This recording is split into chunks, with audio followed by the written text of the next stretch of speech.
Dans cet exercice, on nous demande de déterminer la transformée de la place de la fonction suivante. Pour ce faire, il existe deux méthodes. Une méthode par le calcul de la transformée de la place et une autre méthode qu'on appelle la décomposition élémentaire. Et c'est celle-ci qu'on va utiliser dans cet exercice.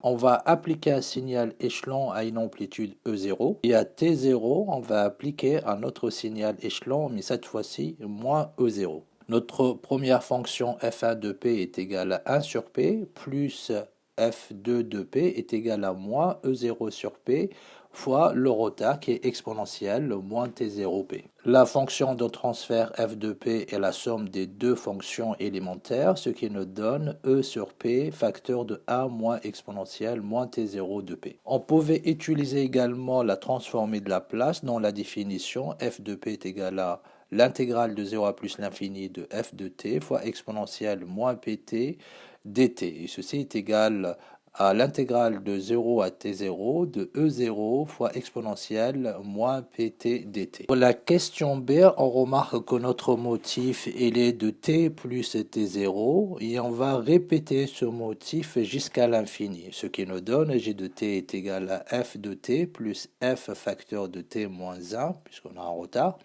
plus f facteur de t moins 2, plus f facteur de t moins 3, et ainsi de suite. La transformée de la place de notre signal, il devient g de p qui est égal à f de p facteur de 1 plus exponentielle moins tp plus exponentielle moins 2tp plus exponentielle moins 3tp plus ainsi de suite jusqu'à l'infini. On obtient une série géométrique dont les trois paramètres sont la raison q qui est égale à exponentielle moins tp, le premier terme a est égal à 1 et le nombre de termes ici il est à l'infini. La somme des termes d'une suite géométrique vaut Sn qui est égal à A, le premier terme sur 1 moins la raison, soit 1 sur 1 moins exponentielle moins tp.